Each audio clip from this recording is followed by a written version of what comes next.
கன்னி ராசி ஜோதிட பிரியர்களே, தமிழ் புத்தாண்டு பலன்கள்.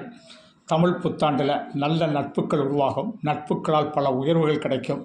சிலரோடு இணைந்து கூட்டு தொழில்களை ஆரம்பிக்கலாம். ஏன்னா கூட்டாளி அப்படின்னு சொல்லக்கூடிய நட்பு ஸ்தானத்தில் புதன், சுக்கிரன், ராகு கிரக சேர்க்கை. அப்போ நல்ல நட்புகள், நிறைய நட்புகள், எந்த ஒரு விஷயத்துக்கு எள்ளுன்னா எண்ணெயாக ஓடி வரக்கூடிய நட்பு, உறவு போல் நமக்கு உதவி செய்யக்கூடிய நட்புகளாக அமைவார்கள். அதே மாதிரி 7ஆம் இடம்தான் மனைவியுடைய ஸ்தானம். அப்போ திடீர் கல்யாணம் நடக்கக்கூடிய அமைப்புகள் உண்டு. நல்ல கணவர் அமைவார். அதே மாதிரி நல்ல ஒரு பெண் அமையக்கூடிய அமைப்புகள் உண்டு. கணவன் மனைவி ஒருத்தருக்கு ஒருத்தர் விட்டு கொடுத்து பல விஷயங்களை செய்யக்கூடிய அமைப்பு உண்டு. இருவரும் ஜாப்பு வேலை கண்டிப்பாக இருக்கும். நல்ல வேலையில் நல்ல சம்பாத்தியம் பண்ணணும். எதிர்கால திட்டங்களை கூடி முடிவெடுக்கக்கூடிய அமைப்புகள் உண்டு. ஆனாலும் 8ஆம் இடத்துல இந்த வருஷம் தொடக்கத்தில் சூரியன் இருக்கிறதுனால அரசு ஊழியர்கள் கொஞ்சம் கவனமாக இருந்துக்கோங்க. அரசு வேலைவாய்ப்புகளுக்காக கொஞ்சம் அதிக என்ன செய்யணும், கஷ்டங்கள் பட வேண்டியிருக்கும். அந்த கஷ்டங்களை தைரியமாக பண்ணுங்கள், அந்த வேலை கிடைக்கும்.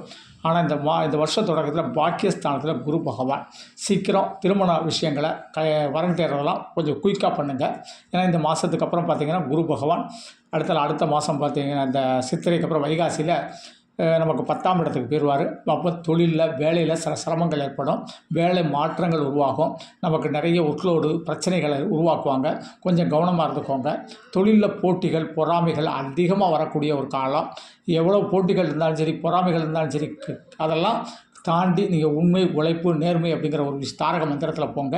எந்த கஷ்டங்களும் வராது. இருந்தாலும் செவ்வாய் பகவான் இந்த ஆண்டு தொடக்கத்தில் லாபஸ்தானத்தில் இருக்கிறதுனால கண்டிப்பாக எலக்ட்ரிக்கல், எலக்ட்ரானிக்கல், இன்ஜினியரிங் போன்ற படிப்புகள் முடித்தவங்களுக்கு சூப்பராக நல்ல ஒரு வேலை வாய்ப்பு கண்டிப்பாக கிடைக்கும். அதே மாதிரி கேது பகவான் இந்த வருஷ தொடக்கத்தில் ஜென்மத்தில் இருக்கிறதுனால ஆன்மீக நாட்டங்கள், ஆன்மீக பலம் இதெல்லாம் ரொம்ப சூப்பராக அமையும். அதுலேயும் இந்த மாதம், அதாவது சித்திரை மாதம் 13ஆம் தேதிக்கு அப்புறம் உங்களுக்கு இந்த வருஷம் ஃபுல்லாக என்ன செய்ய 12ஆம் இடத்துல இருக்கார். வெளிநாட்டு வேலைவாய்ப்பு கிடைக்கும். நிறைய புண்ணிய காரியங்கள் செய்வீங்க. பாஸ்போர்ட், விசா எடுக்கலாம். நிறைய பிரயாணங்கள் பண்ணுவீங்க. பிரயாணங்களால் பல சூப்பராக இருக்கும். குடும்பத்தோடு பல சுற்றுலாக்கள் சென்று மகிழக்கூடிய அற்புதமான காலகட்டம் கன்னிராசி அன்பர்களுக்கு.